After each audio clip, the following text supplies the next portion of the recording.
Alright, so we're here with Ian for the second video. When we left off last, he was going to start tracking some companies that he wanted to work for. He was going to look at their artwork and look at some of the artists that have worked there and look at their artwork as well, and then do kind of a compare and contrast. So I'm going to go ahead and turn the screen over to you, and you can kind of share some of the research you did, and then we can go from there.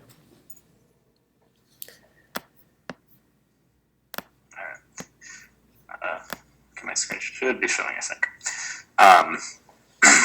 Let me get out of the GoToMeeting thing. So basically, I started doing the Google Doc sheet, like you had suggested, and kind of got about 12 different studios in here. Let me try to close out of this, or at least move it over here. I got about 12 different studios, just different ones around the Texas area, because that's where we had said that I kind of wanted to focus my attention on. Put their location, what roles exactly these artists are part of, obviously the company website, and then the artists. I did one or two, for some of them two, some of them one, on each of the companies, and then link their portfolios just kind of off to the side, so that way I have them. And then over here, I didn't do a whole bunch of notes or comparisons just yet, but I did a few of them, just compared to what mine is. So I guess if we want to start out just kind of there, Yeah. I guess that'd be kind of ideal. So the first one that I had actually put notes down was of Tim Reed and Cesar Altagracia from they work at Rooster Teeth, just as 3D modelers, and I believe Cesar is an animator over at Rooster Teeth. Let me see.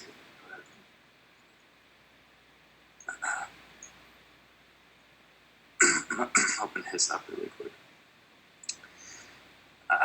So PA does have his professional work here, which he's worked on over here on the side: Donkey Kong Country, Tropical Freeze, anime series Ruby, Incredible Hulk, Cypher Complex, Epic Mickey, some of his actual professional work in the industry, and then he has just some of his other miscellaneous work.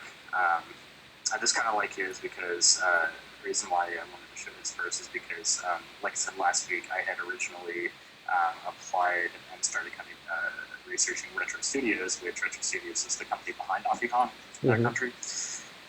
So I saw that and I was like, okay, so this guy actually has worked, at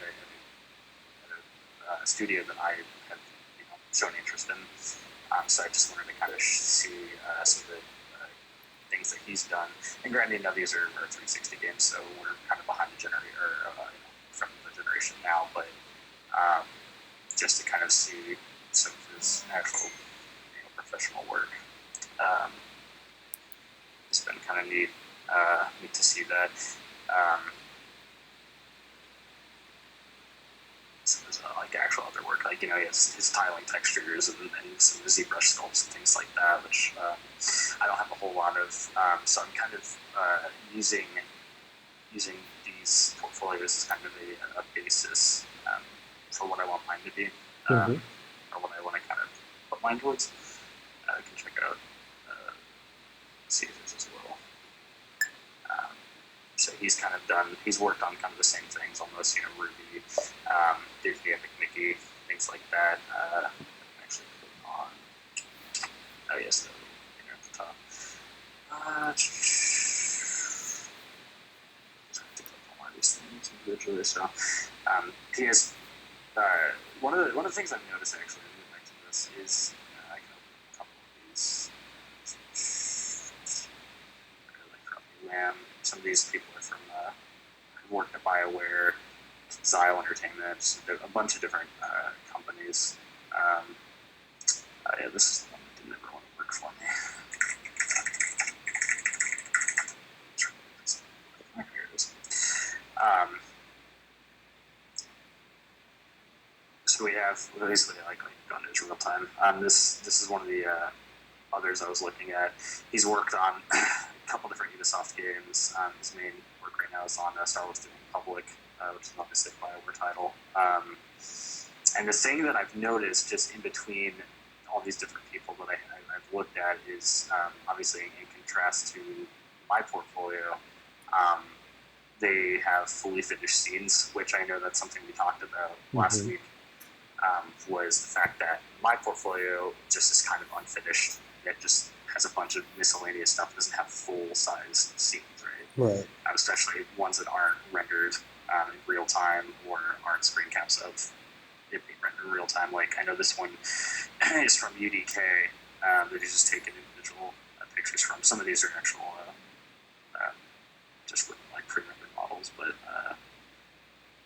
they just have a nice variety, basically, is what I'm trying to get at, of having multiple shots from scenes and then having, their high poly comparison to low poly and wireframe textures and normal maps and speculative diffuse and all that kind of jazz. So that's something that I've obviously taken note of with mine, is I need to get to that point, basically. And that's why I've been, for the past, since our last meeting, basically, I've been working on getting that full scene, which is, I'm like not even probably 40% done with this Fantasy Tavern, but at least I'm trying to focus my attention on one thing now. And I think it's kind of starting to show off a little bit as I'm obviously putting more time into it, but I still got a ways to go on it. So, that's pretty much what I've done for the past week. So I think probably the best thing to do going into our next meeting would be is that you do just kind of work on that scene, but also I think it would help you to put together like how you're gonna actually show this off. Because if you go back to your art station, so I know last time we discussed and go to the page that you land on for your art station, like go out of the scene here. Yeah.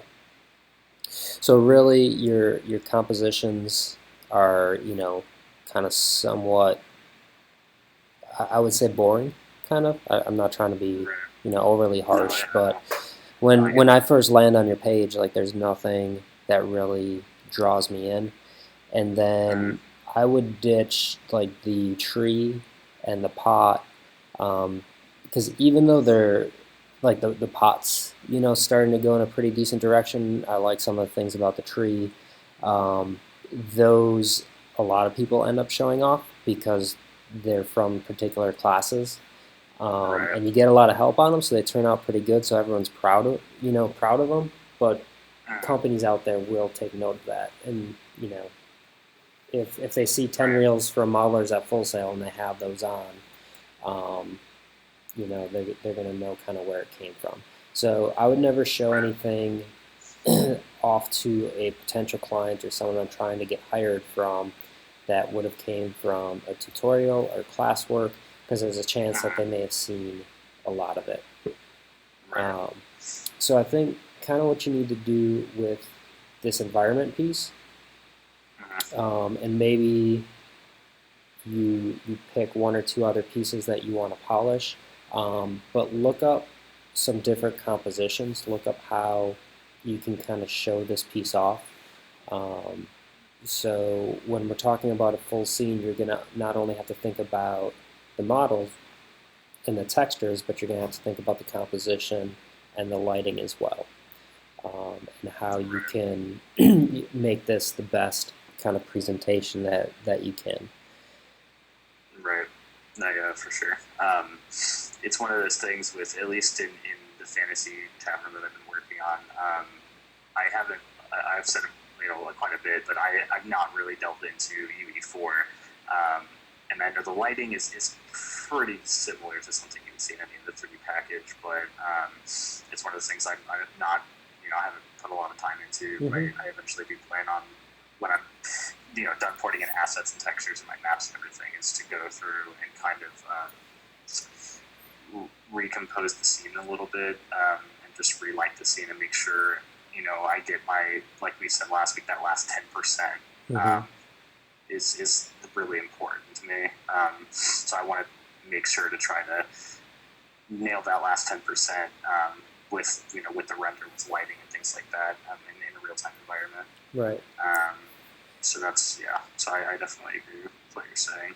Um, and yeah, those.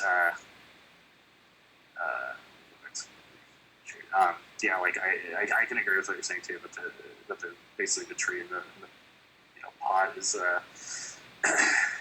yeah, since they were full sale kind of projects, that yeah, probably isn't a good idea to have them on there. I wanted to have kind of something on there for now, which is why I put them on there originally. And this is after I graduated, because all I had was like pretty much a couple of these like 3 scenes that I had done. That I am going to go back and polish up. I just haven't done yet. Right. Because they need a lot of polish. Because I was just under massive time constraints with retail and working in those last couple of months, of my degree. But I feel like once, I get some time after I finish the Fantasy Taverns, hopefully, possibly choose one of these and go back and give it the attention it needs. And then less is always more as well. So when I'm looking at someone's portfolio, I'd rather see 2 or 3 really solid pieces that I feel that person can fit right into my pipeline than if I see several things like that. I would ditch that wrench for sure. Like so there's just certain things that, and if the sword and the gun isn't kind of finished or textured, you might want to hold off on those assets as well. Did you see the piece that I had posted? It was an environment piece. It was like a radio. Yes. Yeah. So think about, if you're doing a prop, think about how you're showing that piece off, and then when you come to your ArtStation page, you should feel some consistency to it, right? You don't want, like, each one of these tiles, it's in a total different like color scheme, and there's not much continuity between them, so it feels very kind of hard to look at, like visually, like graphically. It's all over the place. No, for sure. So you need to kind of take note, like start looking at other people's ArtStation pages this week as well, and find the ones that you gravitate towards. Like, find the ones that feel good, and you need to start making mental notes of why you think you like it. So to me, like, an artist's #1 talent that they need to get really good at is observation.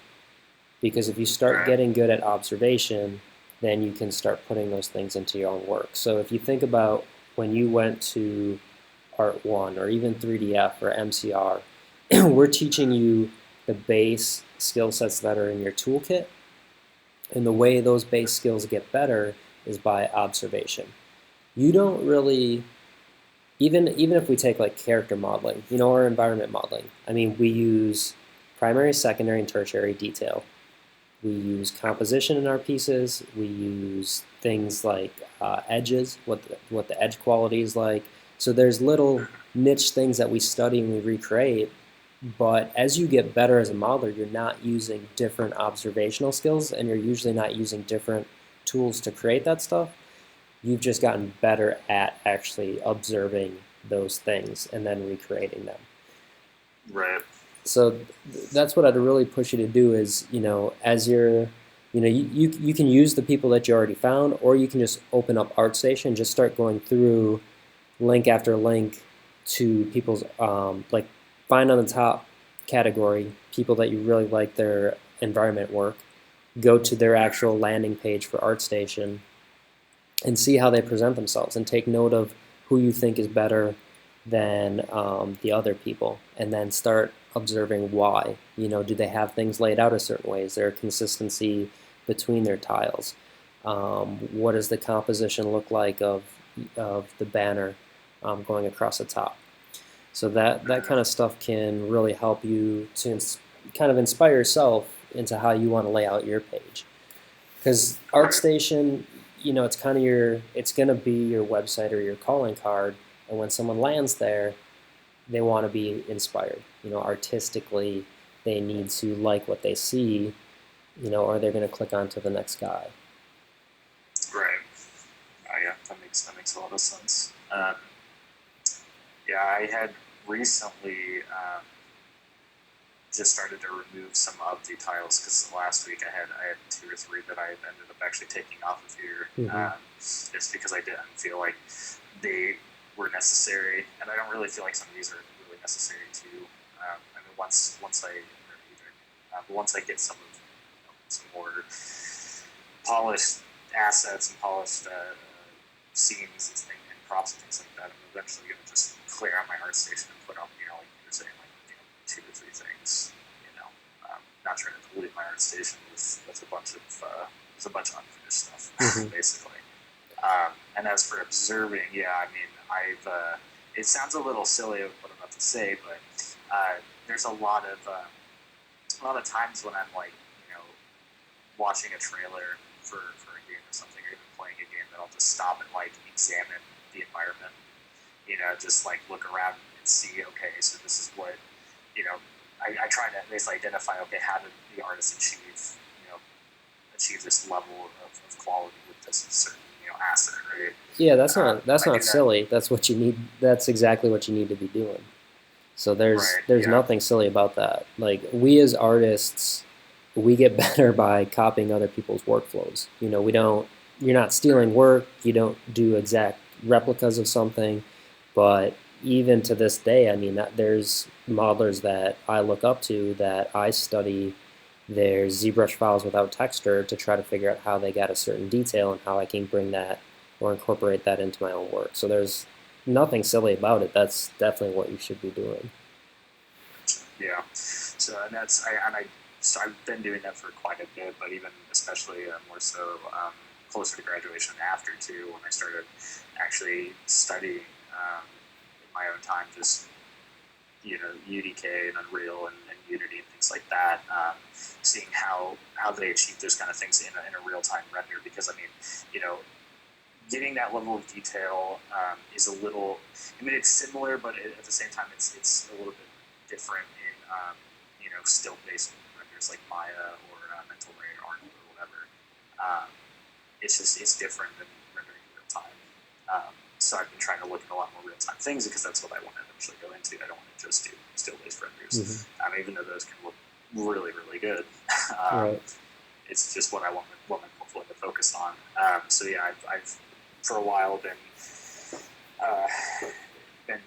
looking at games and trailers and things like that, like you said, and trying to examine how this person achieved this. And I think since I started doing that, it's definitely helped me understand and get a grip more on exactly what my workflow should be like. And it's a little bit nice knowing that, hey, I'm looking at this person and seeing their workflow be this certain method, and then me like basically copying that method makes me feel a little bit more confident about what I'm doing. Not necessarily, saying that, oh, because I copied this workflow, I'm going to be as good as them. Well, no, I mean, obviously it's not the case, but at least that way I know I'm kind of heading in that right direction, knowing that, hey, I'm doing the right steps necessary. Now I just need to take time with each step and like examine exactly what my process is going to be like. Because I mean, to that extent, it is a little bit different for each artist. Obviously, some spend more time on getting their textures just right. And I haven't, and speaking of that, I haven't really gone into Substance Paint or Substance Designer as in depth as a lot of people have.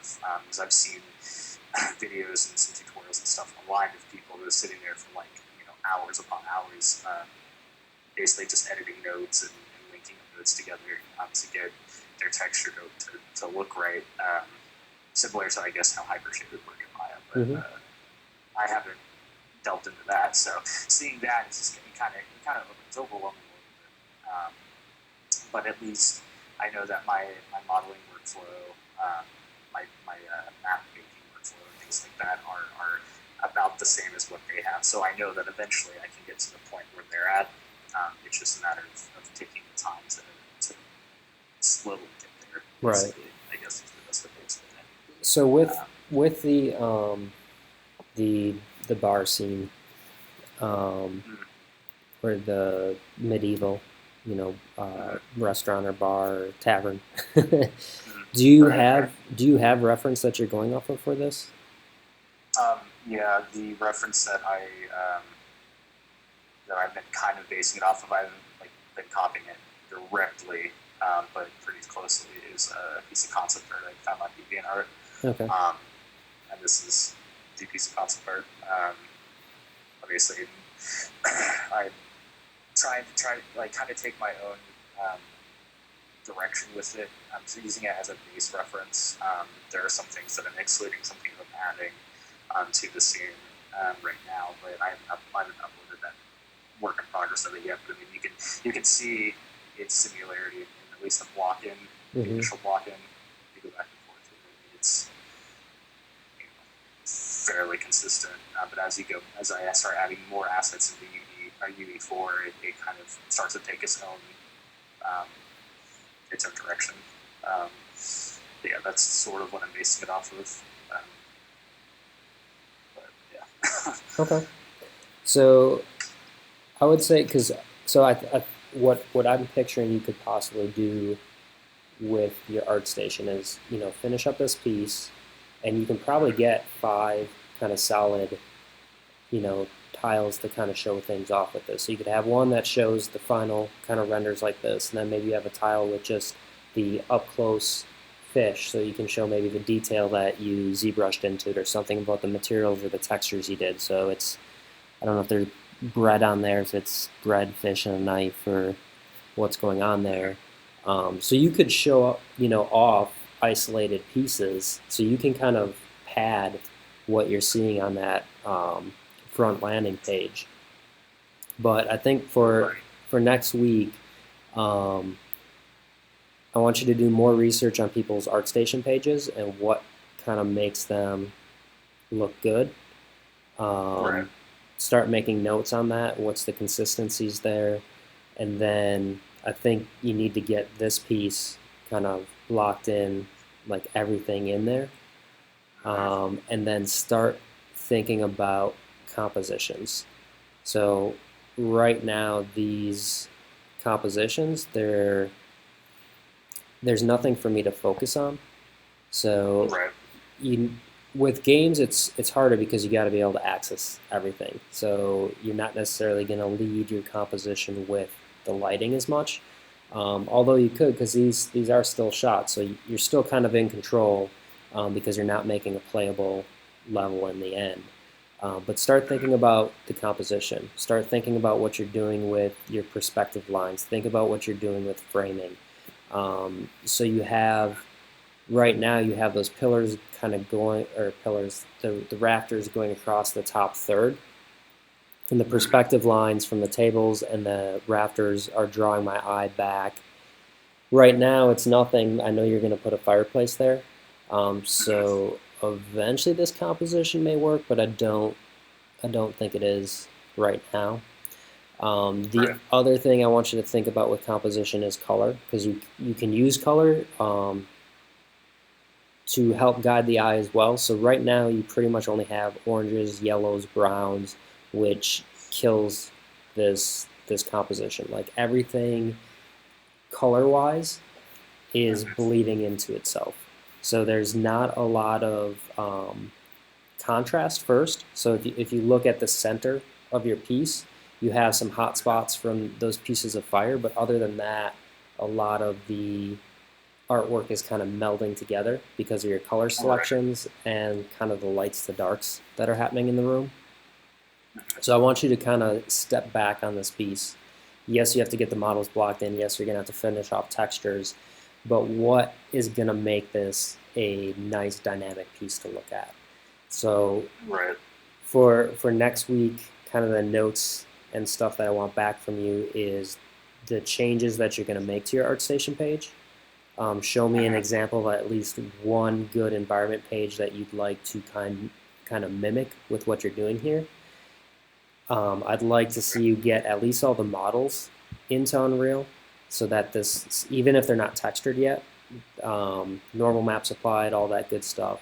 And I want to see a better composition of this piece, that you can show me on your ArtStation page next week. Okay. So, and that, I think that should be enough to work on. So I think Right. what we'll probably spend, we I know I only met with Giovanni 3 times, but Giovanni was kind of further along. He's been graduated for a while. He's been working with some local game companies here in Orlando, but he's just looking to make that next kind of big jump. He's been mostly doing indie work. So for him, it only took kind of 3 meetings. We might have a fourth meeting. And with him, he's his ArtStation page wasn't necessarily in a good spot either, but he has some really solid work that he just hasn't added to it yet. I think we need to definitely just strip your ArtStation page entirely and think about it as a clean slate and what you're going to add to it now.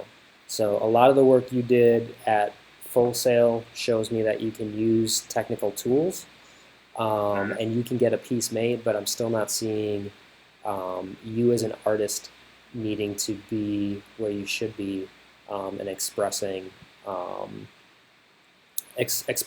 everything artistically. Like your work feels technically sound, right? I don't doubt that you can't do this stuff, but I'm not seeing you to the stage you need to be as an artist yet to work, on a game or work on a film. So I think that's what we really need to push. So take this piece, get all the models into it, think about your composition that's going to include how you're staging it, so perspective lines, what the area of focus is. It's going to include color, so it shouldn't feel muddy to me. There should be areas of interest and areas my eyes go to because of the color. So think of, do a little searching on color theory. I know you had it while you're here, but get a refresher on it. So cool versus warm, and really kind of maybe pushing some of those concepts in here. So part of that could be the colors of the wall, part of that could be the lighting. When you're talking about lighting, like think about fall off as well. I know Unreal has fall off to its lights, so you're allowing this fire to almost totally illuminate the room evenly, and that's kind of screwing you because you have, if you scroll down a little bit, so right here you are getting better contrast because go up. So you have the gray walls. It's on a wireframe right now. Okay. Sorry. Yep. There you go. Okay. So you have the gray walls, and then you have the brown for the wood, and then you have the oak barrels that have a little bit more richness to it, a little bit more towards the red. So here you're actually using color a little bit better, even though I know the walls technically don't have a texture on it. But then if you add, kind of a yellowish orange stucco texture to it, then, everything's going to start kind of bleeding together. So when you're thinking about structuring this, maybe the ground's going to be a nice gray rock. Maybe the walls are white stucco, and then it's the warm woods and the oranges that kind of bring or tie all that together. And then when you have the lighting, if it's supposed to be a night scene, your fill light's probably going to be a bluish cast from the moonlight outside, right? So some of that's going to seep in from maybe a thatched roof, some of that's going to seep in from a window, but that's going to be the fill lighting for everything, right? So I would bring that blue cast into everything, and then you're going to have the orange pops from the fire. So you're illuminating certain areas on the walls, but everything should not be evenly lit. You want to use those areas of darkness and those areas of light to help guide your eye through a composition. So we don't want to be like running into walls and like tripping over things. So, but at the same time, we don't want even illumination across everything either. So I think there's some concepts that you just need to kind of go back and revisit, and think about and observe other people's work and think how you can kind of bring those concepts into here and show off your artwork better. Okay. Yeah, that makes sense. Yeah, one of the things it's not been the actual most, I wouldn't say it's most recent, but anyway, most recent I've uploaded. I have tried a little bit. I actually added a directional light outside to kind of make the moonlight because there isn't an actual moon on the nighttime skybox that does light.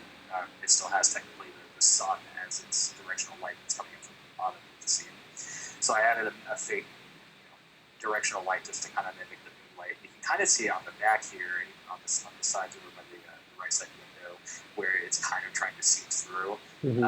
But I think that there's just not enough light coming in from the scene, right, to really help on contrast. Because I think over here on the right side, it contrasts way better over here than it does possibly over on this side. At least in my opinion, I don't know. I'd like to hear your thoughts on it, but I mean, you can kind of see a little bit more here, and this is a little bit more visually appealing than the rest of it, in my opinion.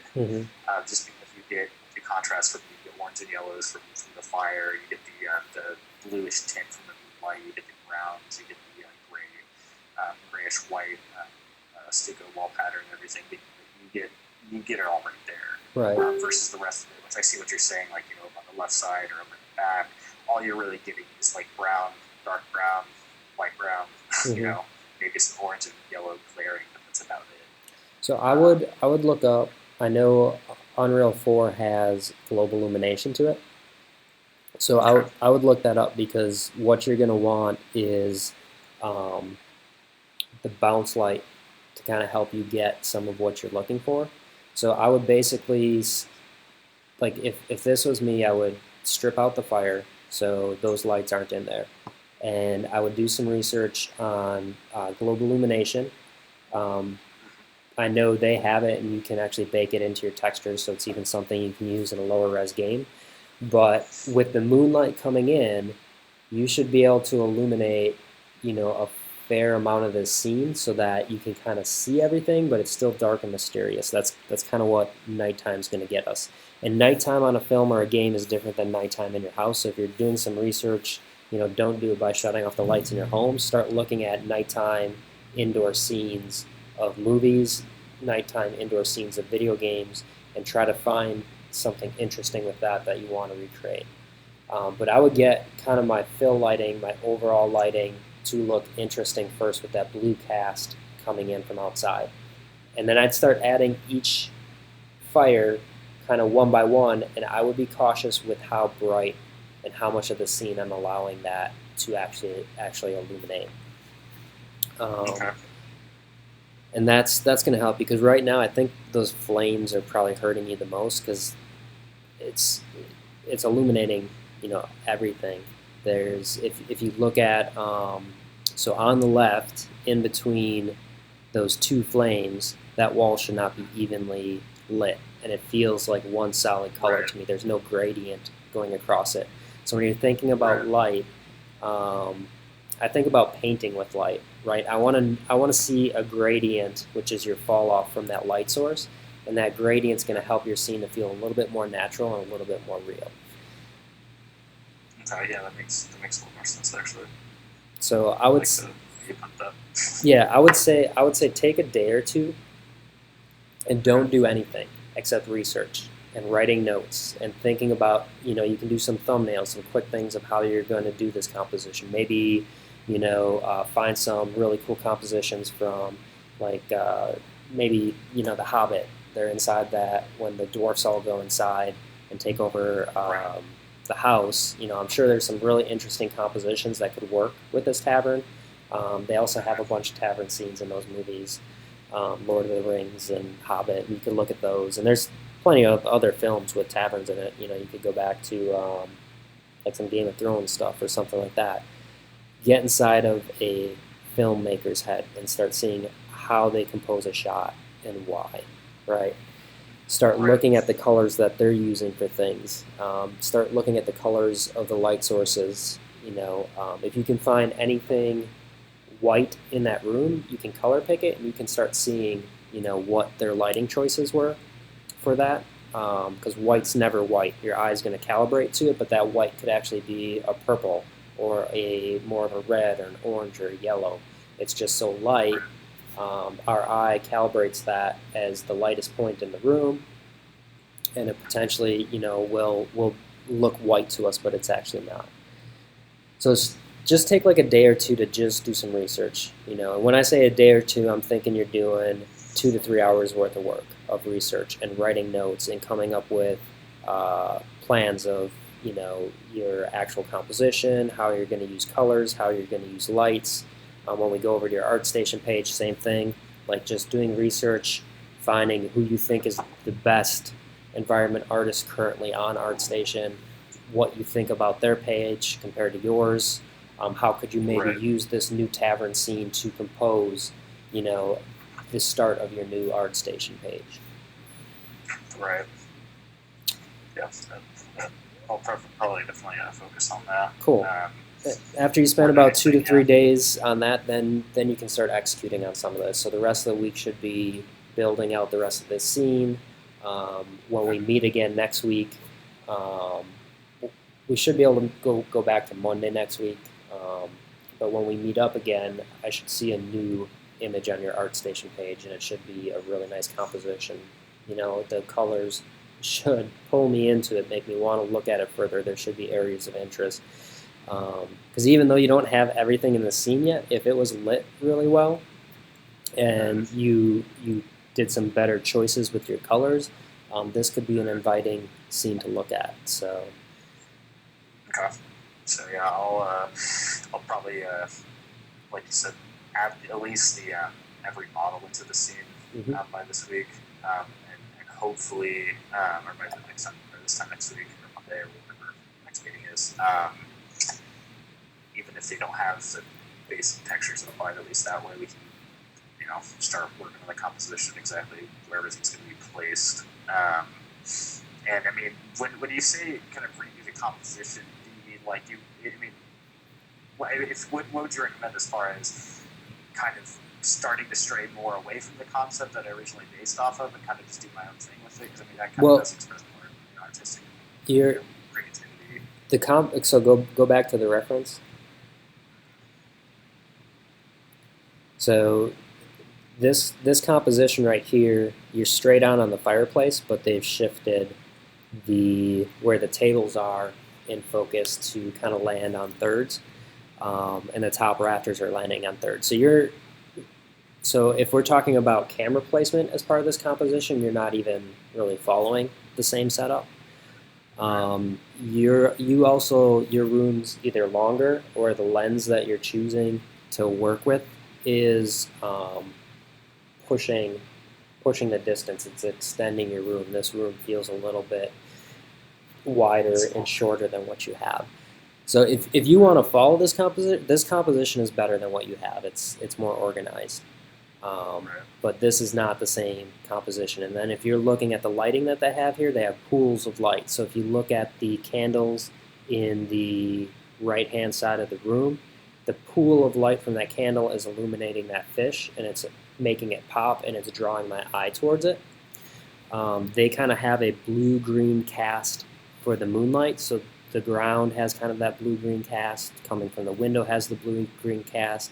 I'm seeing pools of it in the ceiling and the rafter, and then they're just kind of popping things with these candles. So the back candles are kind of illuminating the part of the fireplace and where those barrels in that fishing net is, right?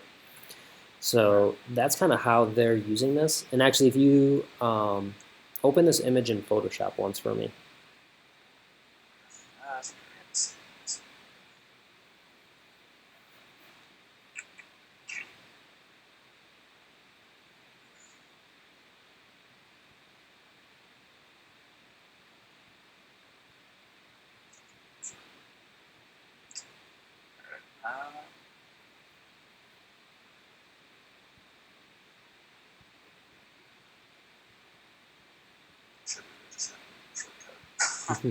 Still.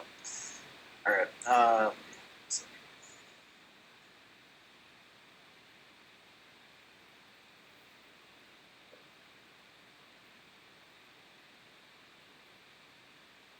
Okay. All right. So go to image, top left. Top left image. Yeah. Do you have it open? Oh, okay. It's not showing. Oh, it's not updating on my side. Okay. Basically, go to the. You can go to the levels adjustment. and bring open the menu for that. Let me see.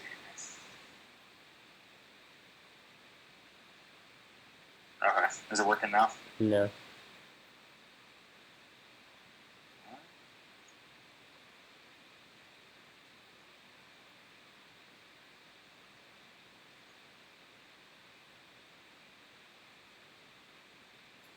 That's really odd. Yeah, it just Is the stopped. screen turning off right now? It just turned off. Yeah. Try sharing it again.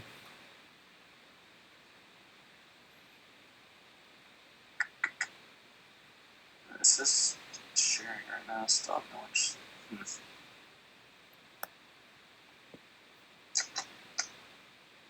Should be.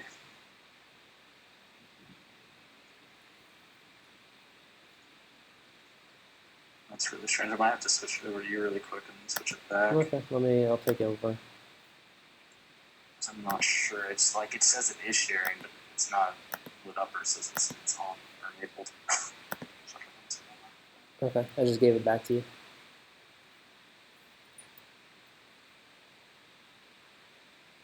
Yeah, so I hit show screen share, but it's not.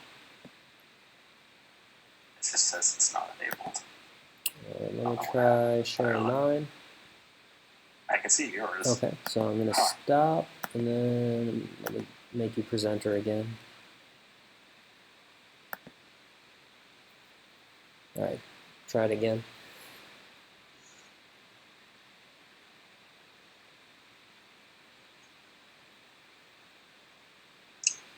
Yeah, this is start sharing my second monitor, and it just says, let me try sharing my first monitor. There we go. Okay, cool. Oh, let me switch back to my second. Okay, alright. We good? Yep. Okay, so with your levels, take that center piece and start sliding it to the left. Okay. Okay, and now actually slide it to the right. So now this is a helpful way for you to start seeing what's actually being illuminated from those light sources. So when you have contrast in the scene, right, you're gonna have those areas of bright illuminating the areas of interest, and then you want to have areas of dark. If everything's kind of illuminated the same, your eye has nothing to focus to. So when we're talking about lighting our composition, we're using those pools, those areas of light, to help draw our eye to an area of interest.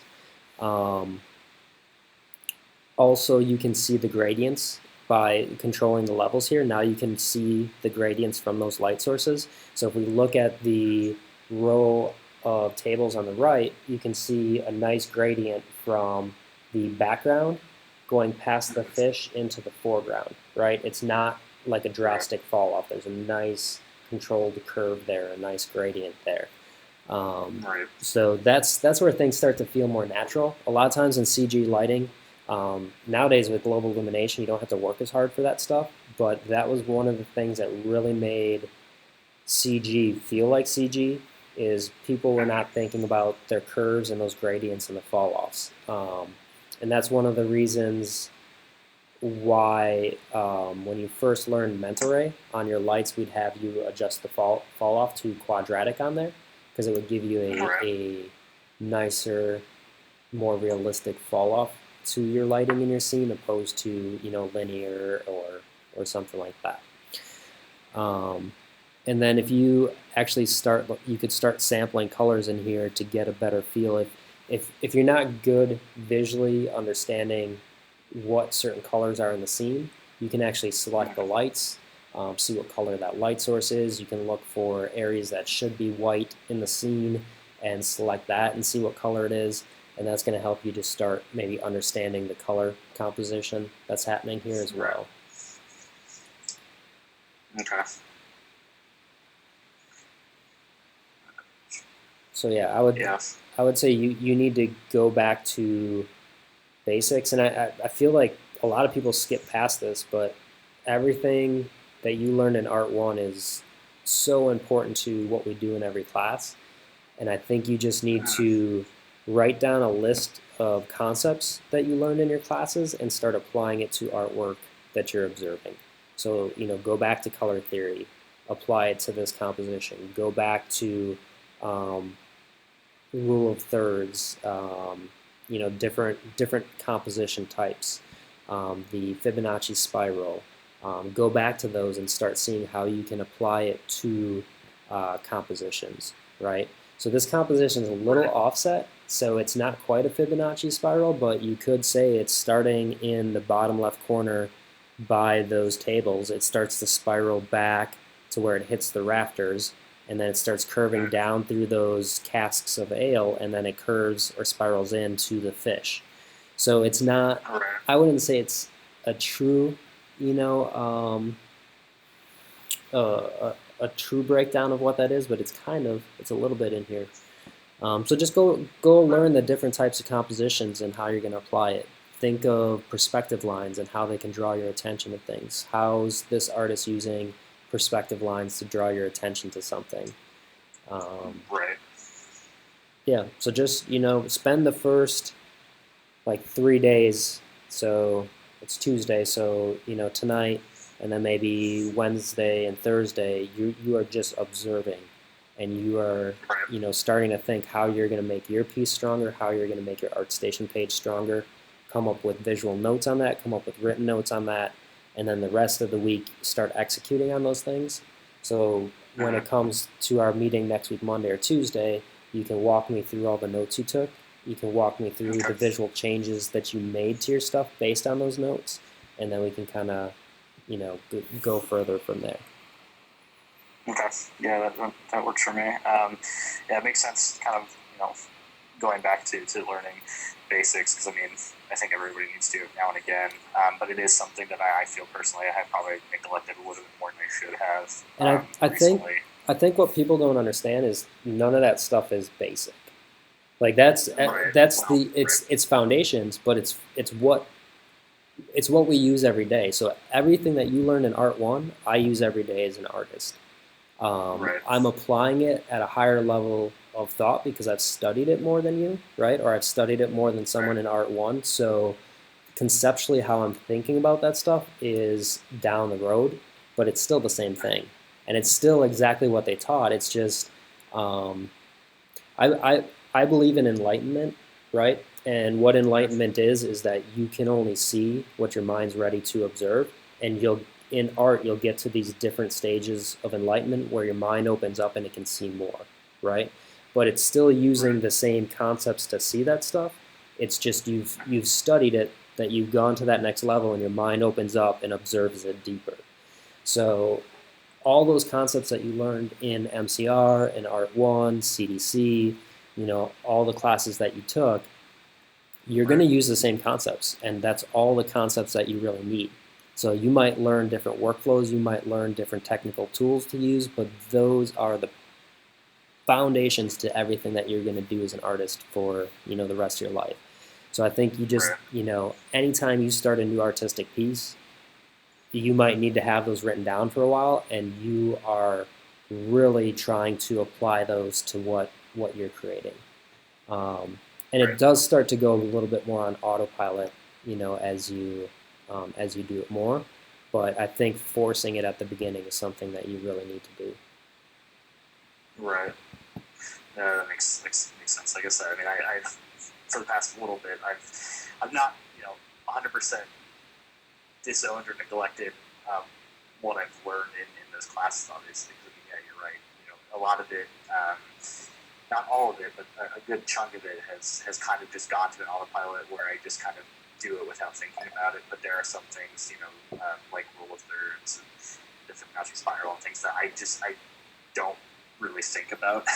Right. Like I probably should more, which if I did, actually think about it with the compositions and try to apply it, I can already see in my head it being a lot better, just by kind of reapproaching it with those things in mind, which is what obviously I'm going to probably do this week. And hopefully by next meeting we at least have something that shows those things improved upon.